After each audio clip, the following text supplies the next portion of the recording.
kadang-kadang mau kunjung ibunya yang sakit tuh lihat dulu. Ada yang sudah datang belum ke ibu? Ah, belum ada yang datang. Wah, enggak deh, nanti aja. Kalau sudah ada abang yang datang atau sudah datang baru datang. Kenapa? Dia takut menjadi orang yang datang pertama, takut kebetulan obat belum dibeli, takut dia yang suruh belikan obatnya. Halus. Jadi menghindar dari menolong orang tuanya. Sebuah contoh ya yang pernah kami hadirkan dalam satu silsilah. Ada seorang ibu, ini biar punya gambaran, makanya namanya durhaka kadang-kadang halus sekali. Ada seorang ibu sakit di rumah sakit. Dia punya anak 5 sudah berjaya semuanya. Anaknya sudah Masya Allah, mandiri semuanya. Kebetulan hidup di satu kota. Satu kota begini, suatu ketika ibu ini sakit. Padahal ibu ini nggak pernah sakit. Karena itu orang desa yang Masya Allah hidupnya dengan aktivitas, kemudian menjadi sukses dan sebagainya. Akhirnya sang ibu tidak pernah sakit. Sakit ini. Dan beliau janda, suaminya sudah meninggal. Di saat sakit, masuk rumah sakit, ternyata harus opnam. Harus tinggal di dalam rumah sakit. Semua anak-anak dipanggil, kaget mendengar ibunya sakit, harus opnam. Gelisah semuanya. Akhirnya diputuskan sang ibu harus tinggal di rumah sakit. Setelah itu, kakak yang tertua itu ngajak musyawarah. Bagaimana kalau? Berarti ini harus dibikin jadwal. Anggap saja rumahnya di Cirebon semuanya. Jadwal apa bang? Jadwal yang jaga Umi dong. Kan gak ada yang jaga kalau kita pulang semuanya. Kan kita semua orang sibuk. Rupanya adiknya sepakat semuanya bahwasanya tidak bang, kita tidak usah pakai jadwal-jadwal. Abangnya kaget, bagaimana adik? Ibu sakit kalau pakai jadwal siapa yang jaga? Terumahnya anak-anak itu kompak berkata, bang, saya sudah izin sama suami saya sudah izin sama suami, semua sudah ngomong, kami tidak pakai jadwal karena kami ingin nginep di sini semuanya. Ada abangnya, oh gitu, iya, kami nginep sana. Mumpung saya dapat izin dari suami, alhamdulillah. Rupanya suaminya baik bisa mengizinkan suaminya tinggal di situ. Sehingga sang ibu merasakan bahwasanya setelah lama ditinggal anaknya pada menikah rumah sendiri dengan suami sampai suami telah meninggal, sepi. Saat itu menemukan bahwasanya keadaan suasana yang indah biarpun di rumah sakit, anaknya ngumpul semuanya. Anak perempuan ada yang di bawah, ada tidur di sini. Memang dibuatkan di ruang yang enak, diambil ruang PIV di rumah sakit. Anak yang laki-laki longsor di mana pokoknya. Sang ibu itu sambil lihat anak-anaknya yang dulu masa kecilnya terlihat kecil-kecil, sekarang sudah gede-gede. Akhirnya betul. Akhirnya pulang pun anak-anaknya itu kalau tengok suaminya pulang pergi nggak pakai jadwal begitu. Hingga berhari-hari, sehari, 2 hari sampai 10 hari lebih. Setelah lebih dari 10 hari sampai 15 hari, ada satu anak perempuannya pergi ke dokter karena ngelihat ibunya sudah mulai baik, pengen tahu keadaan ibunya seperti apa, bagaimana perkembangan kesehatannya.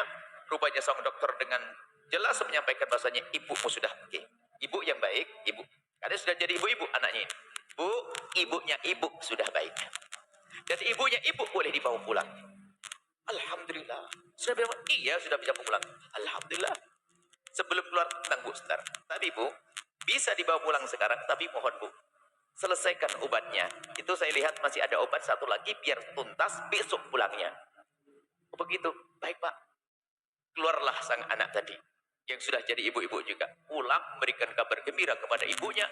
Kalau sang ibu sudah sehat, ibunya girang, ibunya senang dan berkata, aduh ya, pengen cepat pulang, gak betah aku di sini, enak kalau pulang. Semua adik-adiknya, abangnya pada tetap senang, nangis gembira. Setelah itu sang abang lagi-lagi berbicara, adik-adikku semuanya, kelihatannya harus yang ngalah kalau saat ini. Ngalah apa bang? Harus ada yang pulang duluan. Kenapa? Bayangkan 15 hari rumah ibu tidak dilihat. Kayak apa keadaan rumahnya? Kotornya, rusaknya, kamar mandinya seperti apa, kasur ibu bagaimana. Jangan-jangan ibu masuk ke rumah kita, langsung ke rumah ibu, langsung sakit lagi. Kata yang lain, biar pembantu aja lah bang bersihkan. Oh enggak, harus anak-anaknya, biar tahu kebersihan yang sesungguhnya. Akhirnya semuanya dilihat wajah-wajahnya oleh abangnya, nggak ada yang bergerak. Ayo siapa yang pulang? Tiba-tiba ada anak perempuan yang tadi pergi ke dokter, ruangannya dia sangat cekatan. Bang, biar saya pulang duluan. Saya akan bersihkan, saya akan beresi. Ya sudah kamu pulang duluan. Pulanglah dia. Sore itu pulang, dibersihkan kamar mandinya, ranjang dirapikan semuanya, dibuka jendelanya, dibersihkan. Dan begitu semangatnya dia di dalam membersihkan kamar tersebut, rumah sakit apa kamarnya ibunya, dia matikan itu HP. Zamannya zaman HP sudah. HP dimatikan. belum ada WA. HP dimatikan. Setelah dimatikan, sholat isya tertidur dia. Besok paginya dilanjutkan lagi, terus bersih-bersih sambil menanak nasi, nyiapin apa-apa yang bisa disiapin sampai jam 8 menjelang jam 9. Dia tuh nunggu kok tidak ada kabar, kapan ibunya mau pulang, nggak ada. Akhirnya setelah itu dia mengambil HP, baru sadar rupanya HP-nya dimatikan. Setelah dibuka kaget, rupanya kebanyak surat SMS dari abangnya, dari saudara. Kaget, belum sempat membaca SMS, tiba-tiba ambulans sudah ada di depan masuk rumahnya, masuk rumah ibunya. Kaget dia, dibanting itu HP, langsung berdiri menyambut ambulans. Gemeteran takut, kenapa pakai ambulans? Bukankah abang punya mobil yang bagus? Bukankah punya adik punya mobil yang bagus? Kenapa harus pakai ambulans? Jangan-jangan ibu meninggal, jangan-jangan ibu wafat. Dia gemeteran, ketakutan. Belum sempat baca HP, belum sempat ngomong, ambulans sudah di depan mukanya. Setelah ambulans di depan mukanya, keluar abangnya, keluar adiknya, keluar saudaranya. Empat saudaranya keluar. Gemeteran, mana ibu? Keluar susternya satu. Semakin takut dia. Tak tahu yang terakhir ada seorang ibu yang tampak lebih cantik dari sebelumnya. Ternyata ibunya sehat yang sudah bisa berjalan sendiri. Kaget dia, melompat dan dipeluk ibunya. Lalu berkata, abang,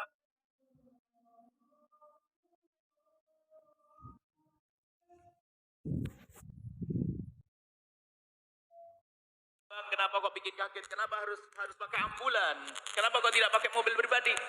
Rupanya abangnya berkata, tadi mau pakai mobil pribadi, cuman pakai mobil pribadi terlalu kecil, sehingga kita tidak bisa bareng-bareng. Akhirnya sekalian dah, biar ibu pulangnya enak, nyaman sambil bareng, pakai mobil ambulan, dan kita bisa ngeriung bareng-bareng satu mobil. Lihat, anaknya begitu perhatian sama orang tuanya. Indah. Cuman Allah Maha Tahu, ini yang perlu kami hadirkan. Allah Maha Tahu yang ada di hatinya anak-anak itu. Allah Maha Tahu, sebab urusan bekti, urusan hati, sambung atau tidak dengan orang tuanya. Allah Maha Tahu anak perempuannya yang datang ke dokter yang semangat bertanya tentang keadaan ibundanya. Allah juga Maha Tahu di saat sang anak perempuan milih untuk pulang. Dia pergi ke dokter bukan hanya bertanya tentang kesehatan ibundanya, tapi juga bertanya tentang biayanya berapa. Kemudian dia milih pulang ke rumah, dia juga punya maksud dalam hatinya. Dia pulang ke rumah dan dia mematikan HP-nya, Allah Maha Tahu. Sebetulnya setelah dia tahu biaya rumah sakitnya, kemudian dia milih pulang dan mematikan HP-nya, itu sebetulnya diam-diam dia itu menghindar dari dimintai sumbangan untuk mengeluarkan ibundanya dari rumah sakit. Halus. Biasanya gayanya sok sibuk dengan yang lainnya biar gak dimintai sumbangan. Banyak seorang anak di saat ibunya sakit ogah-ogahan, tahu yang abang, biar abang saja deh yang kaya, abang yang bantu nanti, kan abang kaya. Oh enggak, urusan ibunda, biarpun anda paling fakir, anda harus paling banyak. Kalau anda punya bekti. Kadang ada seorang ibu, misalnya bulan Ramadan Allah Lebaran, itu mau, nak, aku mau ke rumahmu nak ya, nanti bulan Ramadan ya sama kamu nak ya. Iya bu, iya bu, iya bu. Setelah iya tuh telepon sama aja abangnya, bang, abang ibu katanya mau tinggal di rumah saya bang. Oh ya bagus, gak apa-apa nak. Bang, rumah saya kan kecil bang, rumah abang aja yang gede bang ya. Dilebar ke rumah abangnya. Abangnya rumahnya memang gede, tapi jawabnya abangnya gimana? Iya rumah saya gede dek, tapi saya jarang ada di rumah. Kasihan ibu gak ada yang rawat. Lihat, anak-anak durhaka. Tidak, ibunya bingung. Jangan khawatir, biarpun rumahmu sangat kecil, ibumu tidak bangga. Ibumu kadang-kadang hanya rindu untuk duduk bersamamu. Ini sang anak main lempar. Tahu ibunya mau datang, lempar ke abangnya. Abang yang lempar ke yang lainnya. Akan tapi kalau anda punya bekti pada orang tua, jika ibundamu ingin datang ke tempatmu, berbanggalah. Dan untuk mengukur anda punya bekti atau tidak, lihat kesenanganmu. Mungkin rumahmu sangat kecil, akan tapi anda akan berkata bahwasanya, untuk ibu akan aku beri kamar yang terbesar. Biarpun rumah saya kecil. Ini urusan orang tua. Hati-hati, jangan sampai diam-diam kita punya durhaka kepada orang tua. Halus durhaka kepada orang tua. Takut membayar resepnya. Sementara ibunda kita lihat, kalau kita sakit akan dihabiskan semuanya untuk kita.